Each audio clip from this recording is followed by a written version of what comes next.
Hi everyone, throwaway account, because, well, the situation is complicated. I'm a 35-year-old man, and until recently, I thought I had a pretty solid life. I've been married to my wife, Jessica, for 7 years. We've had our ups and downs like any marriage, but nothing I thought we couldn't handle. Until now. It started with small things, you know. Jessica began coming home later than usual, with vague excuses about work meetings running long or needing to catch up with friends. She became more guarded with her phone too. The once casual, "Hey, can you check that notification for me?" turned into a sharp, "It's private." At first, I told myself I was imagining things. Work had been stressful for both of us, and we weren't connecting like we used to. I thought, maybe it's just a rough patch. But then, there was the perfume. A new scent she hadn't worn in years suddenly made a comeback. And not for me.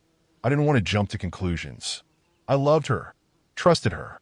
But trust can only stretch so far before it snaps. And when it snapped, it was devastating. The moment everything truly began unraveling happened on a Thursday evening. I'd finished work early and decided to surprise Jessica by cooking dinner, something we used to enjoy together before life got too chaotic. I set the table, dimmed the lights, and waited. But 6 p.m. turned into 7 p.m., then 8 p.m. By 9 o'clock, my stomach had soured. Not from hunger, but from that gnawing feeling that something was wrong. When she finally walked in, she looked startled, almost as if she hadn't expected me to be there. "Oh, you're home early," she stammered, dropping her purse on the counter. There was lipstick smudged on her teeth, and her hair looked different. Not like it had been done for the office. "Late meeting?" I asked casually, though the words felt heavy in my throat. I wanted to believe her answer would ease my doubts. "Yeah, last-minute client crisis," she said quickly, her eyes darting everywhere, but to me. Then came the excuse to end the conversation. "I'm starving. Let me shower first." As she disappeared upstairs, I sat there staring at her purse. My heart raced, the air around me felt suffocating, and I battled myself. Don't do it, I thought. But something inside me wouldn't let it go. So I opened the bag. There was a receipt from some upscale restaurant across town. 2 entrees, 2 cocktails, and a bottle of wine. The timestamp was barely an hour old. I froze, the paper trembling in my hand. My mind raced, piecing together all the oddities of the past few months. Her increased nights out, her sudden preoccupation with her appearance, and how distant she'd become, even when we were together. This was the moment I knew. But I didn't have proof yet. I stayed calm. When she came back downstairs, I didn't mention the receipt. Instead, I smiled, handed her a plate, and we ate in silence. My thoughts churned as I played along, determined not to confront her until I had something she couldn't deny. Over the next few days, I became someone I never thought I'd be. I started keeping track of her movements, her stories, and her moods. I even went as far as placing a small GPS tracker in her car. It felt wrong, but I justified it to myself. If she was lying to me, I had the right to know. I didn't have to wait long. The following Friday, Jessica said she was meeting her friend, Lisa, for a late dinner. Something about the tone of her voice sounded rehearsed. As soon as she left, I opened the app on my phone to track her location. My stomach sank when I saw that I moved not toward Lisa's usual hangouts, but straight to a boutique hotel downtown. I sat there, staring at the screen, shaking. There was no other explanation. And then, as if fate had stepped in, my phone buzzed. It was an Instagram message from Lisa. "Hey, tell Jess I hope she feels better. Missed her at dinner tonight." It hit me like a freight train. Jessica hadn't even bothered to make sure her alibi was solid. That's how careless or confident she'd become. My hands trembled as I texted back a vague, "Thanks, I'll let her know." That night, I didn't sleep. My mind was a storm of anger, betrayal, and disbelief. But as the hours ticked by, I began thinking less about Jessica's lies and more about my next move. If she was going to tear apart my world, I wasn't going to just sit back and take it. I wanted the truth, and I wanted her to know what it felt like to have her life fall apart piece by piece. The morning after Jessica's dinner with Lisa, I sat at the kitchen table, staring at my cold coffee. Jessica breezed in, wearing one of those smiles that used to light up my day, but now felt like a mask she wore for her own convenience. She kissed me on the cheek like everything was normal, like she hadn't spent the previous night wrapped up in lies. I couldn't bring myself to look at her. "I'm meeting Lisa again tonight," she said casually as she poured herself some coffee. Her nonchalance felt like a slap to the face. I wanted to scream, to demand answers, but I wasn't ready to tip my hand yet. I needed more than suspicion. I needed undeniable proof. Instead, I played dumb. "That's nice," I said, forcing my voice to remain steady. "She seems like a good friend." Jessica smiled and nodded, completely unaware that I'd already uncovered the cracks in her story. Watching her was like staring at a stranger. I wondered how I had missed the signs for so long, or if she'd always been this good at hiding her secrets. That evening, I decided to follow her. I waited until she left, claiming she was meeting Lisa at their usual spot downtown. As soon as her car disappeared down the street, I grabbed my keys and followed the tracker on my phone. The dot on the screen didn't lead to a restaurant or Lisa's neighborhood. Instead, it stopped at the same boutique hotel as before. I parked a block away and walked toward the hotel, my pulse pounding so loudly in my ears I could barely think. I didn't know what I would do when I got there. Confront her? Cause a scene? I just knew I couldn't sit at home and pretend anymore. When I reached the lobby, I froze. My mind raced with the possibilities of what I might find upstairs. I glanced around, scanning for a sign of her. Then, like fate wanted me to see it, the elevator doors opened, and there she was. She wasn't alone. Jessica stepped out arm in arm with another man, laughing softly at something he said. He was tall, fit, and impeccably dressed. Everything I wasn't after months of working overtime and ignoring my own well-being. Watching them together was like a knife twisting in my chest. She leaned into him the way she used to lean into me. They didn't see me. They walked right past, too absorbed in their little bubble to notice the storm brewing just feet away. I followed them outside and watched as they got into his car, laughing like teenagers sneaking out past curfew. My hands clenched into fists, my entire body trembling with rage. But I didn't make a move. I let them drive off, disappearing into the night like nothing had happened. Part of me wanted to chase them down, but a larger part of me knew that this wasn't the moment to act. I needed a plan.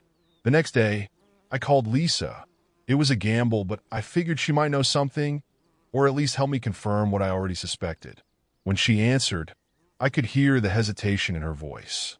"Hey, Lisa, it's me, Matt," I said, trying to keep my tone casual. "I just wanted to thank you for checking in the other night." There was a pause. "Sure, Matt. Is everything okay?" "Yeah, it's just Jessica's been acting strange lately," I admitted, deciding to test the waters.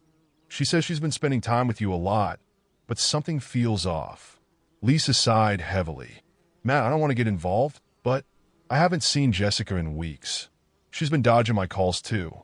Her words were like a punch to the gut, even though I already knew the truth. "Thanks, Lisa. I appreciate your honesty." After hanging up, I sat in silence, trying to process everything. Jessica hadn't just betrayed me. She'd dragged our mutual friends into her web of lies. But I wasn't alone in this mess anymore. Lisa had confirmed what I needed to know, and her frustration with Jessica gave me an idea. If Jessica was going to play games, I'd beat her at her own. The confrontation with Lisa left me shaken, but oddly focused. If Jessica thought she could weave her lies unnoticed, she underestimated me. I wasn't just going to confront her. No, I wanted to dismantle the web she had spun piece by piece. That's when fate introduced me to someone who was just as invested in this unraveling as I was. Her name was Melanie. It started with a text I received out of the blue one afternoon. The number was unfamiliar, but the message cut through me like a blade. "Hi, Matt. My name is Melanie. I think my husband is having an affair with your wife." I stared at the screen, my stomach sinking into an endless pit. Melanie, the man from the hotel. This was his wife. How she got my number didn't matter. The fact that she had reached out did. A wave of relief and dread washed over me. Relief that I wasn't alone in my suspicions, dread that this was confirmation I'd hoped I'd never receive. I texted back, fingers trembling, "We should meet." We agreed on a neutral place, a coffee shop on the other side of town, where neither of us would run into anyone familiar. When I walked in, I spotted her immediately. She was sitting by the window, her hands wrapped tightly around a steaming mug of tea. Her face was pale but composed, and her eyes met mine with a look of determination. This was a woman scorned, like me, and her anger burned just beneath the surface. "Matt," she said as I sat down across from her, "thank you for meeting me." I nodded, still processing the surreal reality of the situation. "Melanie, I don't know what to say." She leaned in, lowering her voice. "I've known for a few weeks now. My husband, Eric, has been acting strange. Secretive, distant. I found hotel receipts in his car, and I hired someone to follow him." Her lips trembled as she spoke, but her eyes stayed sharp. "Last night, he was with your wife." Hearing it aloud was a gut punch, even though I'd seen it with my own eyes. I sat back, running a hand through my hair. I've suspected for months. The lies, the distance, the late nights. I followed her to that same hotel yesterday. I hesitated, then added, "I saw them together." For a moment, neither of us spoke. It felt like sitting in the aftermath of an emotional car wreck, the gravity of our shared betrayal sinking in. Then Melanie's expression hardened. "I don't want to just sit here and let them get away with this," she said firmly. "They've lied to us, humiliated us, and treated our lives like collateral damage. If we do nothing, they'll just move on like nothing happened." Her words mirrored my own thoughts. I'd been wrestling with how to handle this, but hearing Melanie voice my anger gave it clarity. "What are you suggesting?" I asked cautiously, though I already knew the answer. "We work together," she said simply. "We find out everything, gather proof, and when the time is right, we expose them to everyone." A thrill of vindication coursed through me. I wasn't alone anymore. Melanie and I could do what I'd been too paralyzed to attempt on my own. I met her gaze, and for the first time in weeks, I felt a flicker of control return. "I'm in," I said, sealing the pact. With the pact made, Melanie and I began peeling back the layers of deceit. If we wanted to take down Jessica and Eric's little fantasy world, we had to understand it first. And that meant stepping into their lives in a way neither of us had before.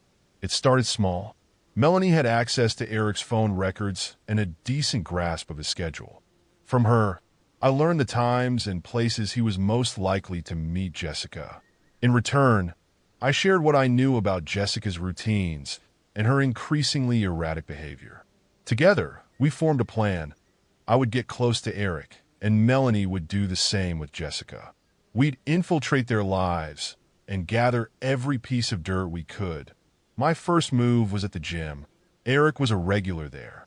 According to Melanie, his new obsession with fitness had coincided suspiciously with the start of his affair. I signed up for a membership and began going at the times Melanie said he worked out. It didn't take long to spot him. Tall, muscular, and annoyingly charismatic, Eric seemed like the kind of guy who thrived on attention. Watching him from across the weight room, I felt a deep, simmering anger. This was the man who thought he could take what was mine. One afternoon, as he was loading weights onto a barbell, I made my approach. "Hey, mind if I work in with you?" I asked, forcing a friendly tone. Eric looked up, slightly surprised, then grinned. "Sure thing, man." We fell into easy conversation as we took turns with the weights.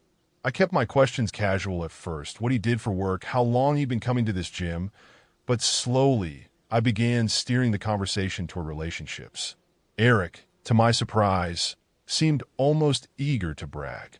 He didn't outright admit to cheating, but his sly comments about how married life can get a little stale and how you've got to keep things exciting made his arrogance crystal clear.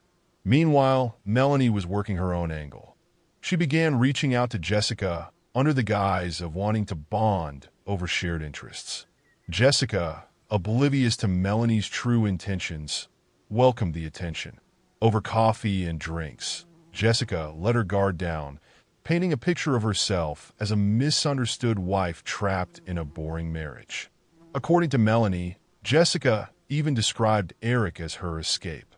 She doesn't even feel guilty, Melanie told me one night over the phone, her voice trembling with anger. She actually thinks she deserves this, like it's some kind of reward for putting up with you. That hurt more than I cared to admit, but it only steeled my resolve. If Jessica and Eric thought they could rewrite the rules of our lives without consequences, they were in for a rude awakening. By the end of the week, Melanie and I had a wealth of information. We knew their favorite meeting spots, their schedules, and even the pet names they use for each other. The less said about those, the better. But more importantly, we had something tangible, proof. Photos, screenshots, and enough surveillance footage to destroy their reputations. The next step wasn't just about exposing them.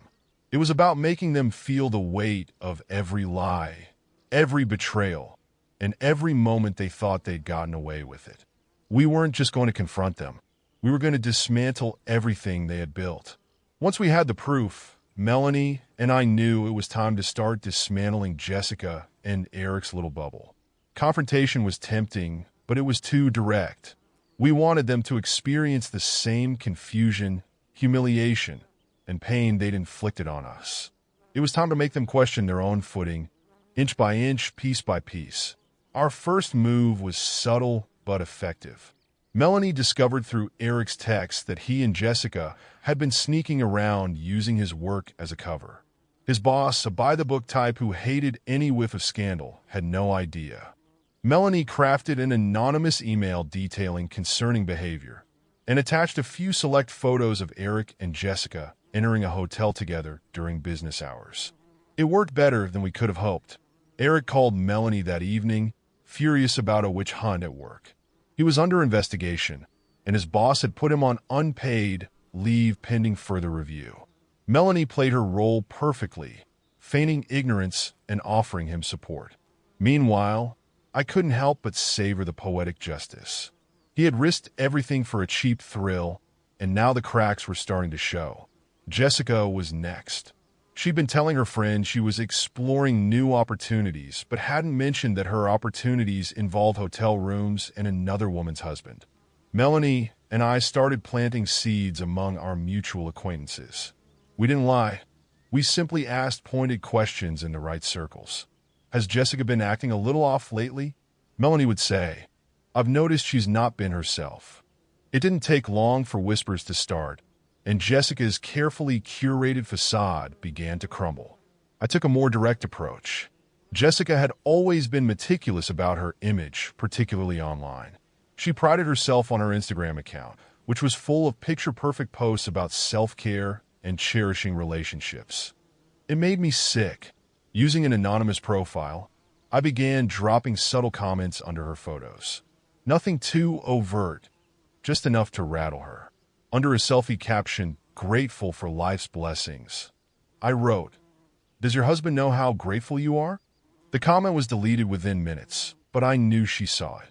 Then came the moment I'd been waiting for, befriending Eric. After weeks of casual encounters at the gym, Eric invited me for drinks. It was a calculated risk, but I agreed. At the bar, he was charming and boisterous, the kind of guy who thought the world revolved around him. As the drinks flowed, he became more candid. He bragged about his side adventures without naming Jessica, but the details were unmistakable. Every word fueled my resolve. Gotta keep things exciting, right? Eric said, grinning like a kid with a secret. I raised my glass, pretending to toast him, while silently promising to bring his house of cards crashing down. The walls around Jessica and Eric's secret world were beginning to close in. Melanie and I had made sure of that. But as satisfying as it was to see cracks forming, we knew we couldn't stop here. The goal wasn't just to shake them, it was to make them fall. Jessica had always been a creature of habit, particularly when it came to her career. She worked in PR and was fiercely proud of her position at a local firm, often touting her ability to fix anything. What Jessica didn't know was that I had access to one of her work devices, a spare laptop she had left at home after setting up a new one. I'd never touched it before. I never had a reason to. But now it was a gold mine. Her email inbox was a revelation. There were confirmations for hotel reservations, detailed messages to Eric about their rendezvous, and even a few rants about how boring her marriage had become. I forwarded every damning email to myself, saving them for later. Then I found something even better, a message from one of her firm's major clients. They were upset about a recent campaign, claiming it had damaged their image and threatening to pull their account. An idea took root. Using an anonymous account, I sent the client a carefully worded message. I thought you'd want to know that the person overseeing your campaign has been involved in some questionable personal conduct. It might explain the lack of focus on your account. The fallout was almost immediate. Jessica came home the next day looking pale and distracted. "Work was insane," she muttered, brushing past me. She didn't elaborate, but I overheard her on the phone later, frantically trying to reassure someone, her boss, most likely, that she had everything under control. I almost felt bad. Almost. Meanwhile, Melanie continued to play the perfect, supportive wife. Eric, clueless as ever, vented to her about the bullshit politics at work and how his leave of absence was putting them in a financial bind. Melanie listened patiently, even offering to dip into her savings to help. "It's what wives do, right?" she told me later, her voice dripping with sarcasm. But behind the scenes, she was relentless. She reached out to Eric's colleagues, planting doubts about his professionalism and hinting at the investigation. It didn't take long for the rumors to spread. Eric's reputation, once spotless, was now under siege. The tension between Jessica and Eric was starting to show. Melanie and I exchanged updates almost daily, sharing details of their unraveling lives. Jessica was no longer her polished, confident self. She jumped at every notification on her phone, and her once flawless social media presence had grown sparse. Eric, too, was faltering. He stopped going to the gym as often and seemed less interested in keeping up appearances. The spark that had fueled their affair was dimming under the weight of real-world consequences. Then came the moment Melanie and I had been waiting for, the first crack in their alliance. Eric confronted Jessica after discovering that one of their favorite meeting spots, a private lounge, had banned him for inappropriate behavior. He didn't realize Melanie had tipped them off about his antics. Jessica, of course, denied any involvement, but Eric wasn't convinced. According to Melanie, their argument ended with him storming out of their usual rendezvous spot and leaving Jessica behind. "They're turning on each other," Melanie told me over the phone that night. "It's only a matter of time before it all comes crashing down." I leaned back in my chair, letting her words sink in. For the first time since this nightmare began, I felt something resembling peace. Jessica and Eric had built their relationship on lies, and now those lies were eating them alive. But we weren't done. Not yet. The tension between Jessica and Eric had reached a breaking point, and Melanie and I knew it was time to press the advantage. Subtle sabotage had done its job, and now it was time for the truth to be laid bare. We wanted their lives to unravel in real time, messy, public, and inescapable. Jessica's career was already teetering on the edge.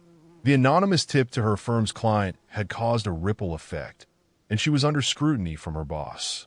She spent her days putting out fires, her confidence shattered, while I acted like the oblivious husband she assumed I still was. Every time she sighed or muttered about how stressful work had become, I bit my tongue to keep from laughing. Meanwhile, Eric was unraveling even faster. Melanie told me about the tension at home. The way he snapped at her over minor inconveniences or sulked when she didn't cater to his every whim. His suspension at work had dragged on longer than he expected, and the weight of it was making him reckless. Then came the moment we'd been waiting for. Jessica and Eric had planned another one of their trysts, this time at a quaint little bed and breakfast outside the city. Melanie found the reservation confirmation on Eric's email and forwarded it to me. We both knew this was the perfect opportunity to strike. The day of the rendezvous, Melanie accidentally left her phone unlocked on their kitchen counter, displaying an incriminating message thread between her and me. Eric saw it. The message thread was vague enough to seem harmless at first glance. Mostly conversations about our respective marriages and shared frustrations. But the implication was clear. If Eric didn't suspect Melanie of knowing about the affair before, he did now. Eric confronted Melanie, demanding to know what was going on. She played her role to perfection, feigning confusion and indignation. "You've been distant for months, Eric," she said, her voice trembling just enough to sell the act. "Do you think I don't notice the late nights, the mysterious phone calls? Who is she?" Eric denied everything at first, but Melanie pressed him, accusing him of betraying their marriage. It wasn't long before he cracked, admitting to the affair but swearing it was over. That's when Melanie dropped the bomb. "It's not just me who knows, Eric. Matt knows too."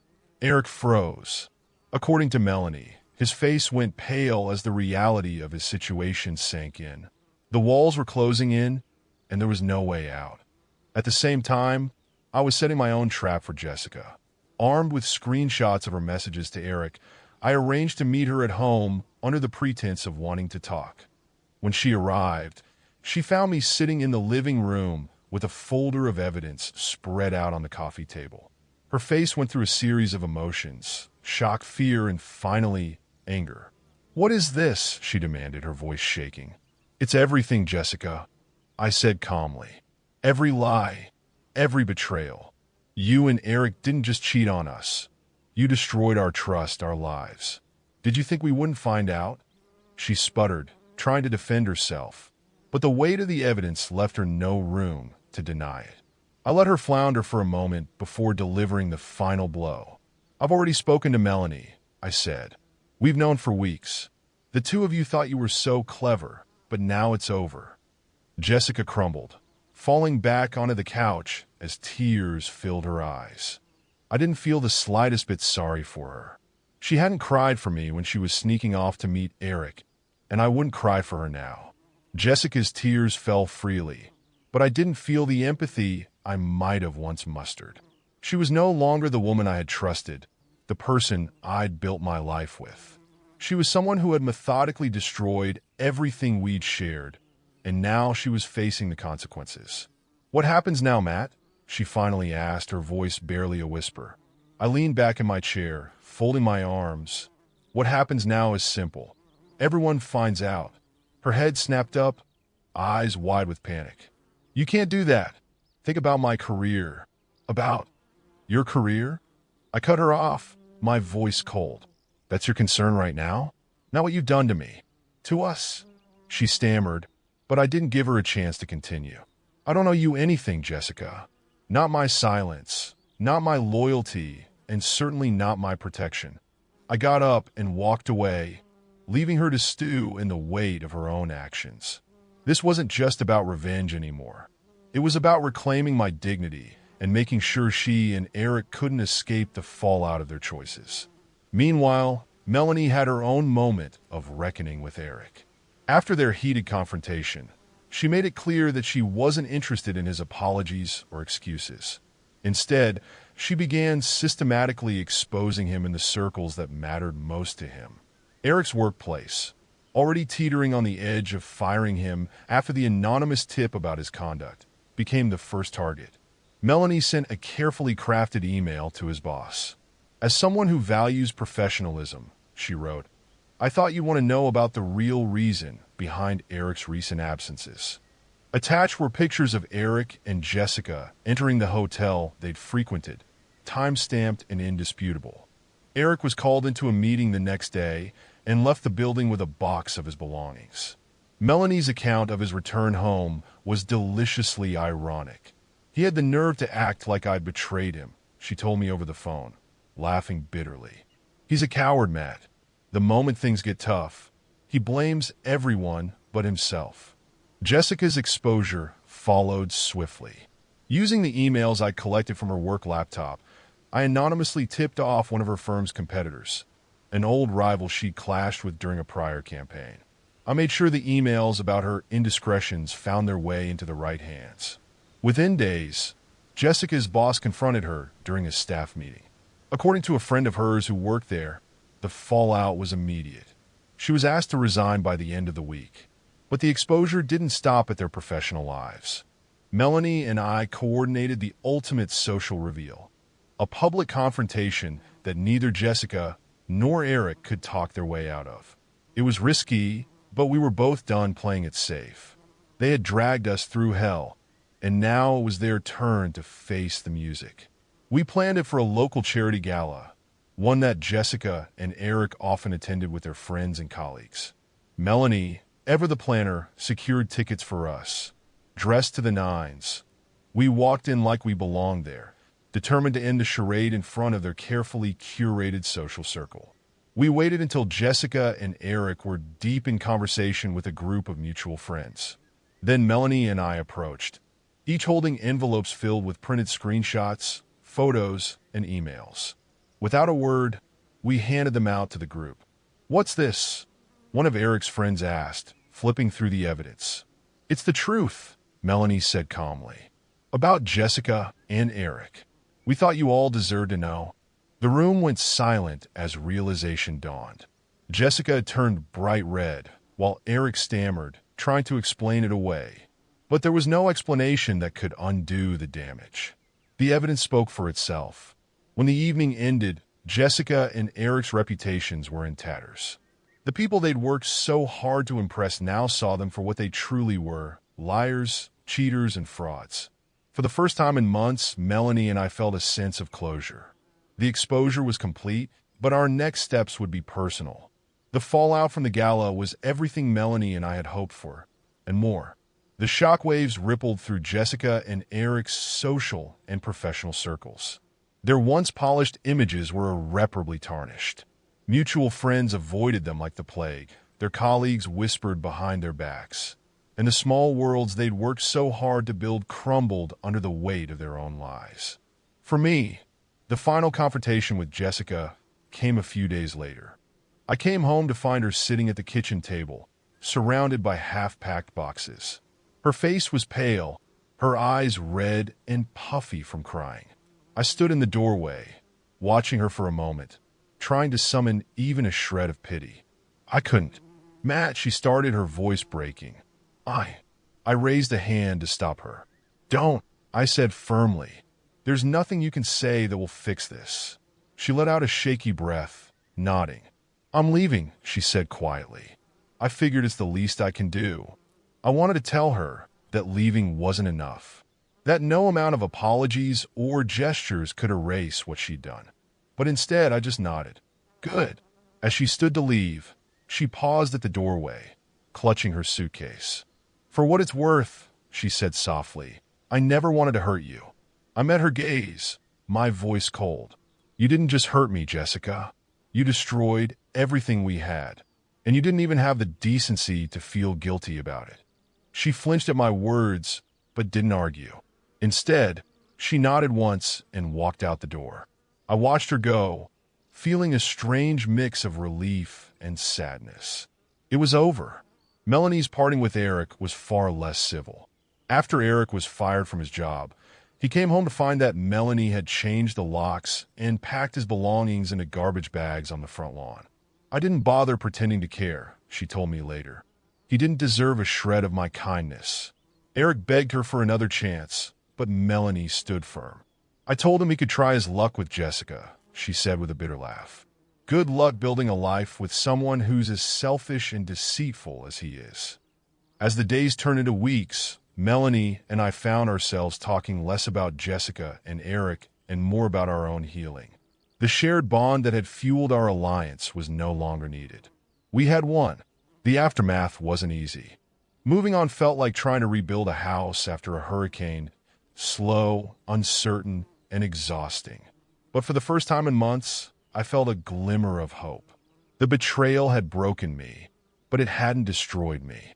I started going to therapy, focused on reconnecting with friends I distanced myself from, and even explored new hobbies that brought me joy. Melanie and I stayed in touch for a while, checking in on each other's progress. But eventually, our lives took separate paths. We had been allies in a shared war, but once the battle was over, there was no reason to keep fighting. As for Jessica and Eric, their relationship didn't last long. I heard through the grapevine that they tried to make a go of it, but fell apart within months. Trust, it turns out, is hard to build when it's been born out of betrayal. Looking back, I don't regret what Melanie and I did. It wasn't just about revenge. It was about taking control of our lives and refusing to be victims. If there's one thing I've learned from this, it's that self-respect matters more than trying to hold on to something that's already broken. To anyone reading this who's been in a similar situation, you're stronger than you think. And no matter how dark it gets, there's always a way to rebuild. You just have to take the first step. Thanks for listening. I didn't think writing this out would feel so cathartic, but it does. Life goes on, and so will I. Thank you for listening to my story. If you enjoyed it, please give it a like and share your thoughts in the comments below. I'd love to hear what you think.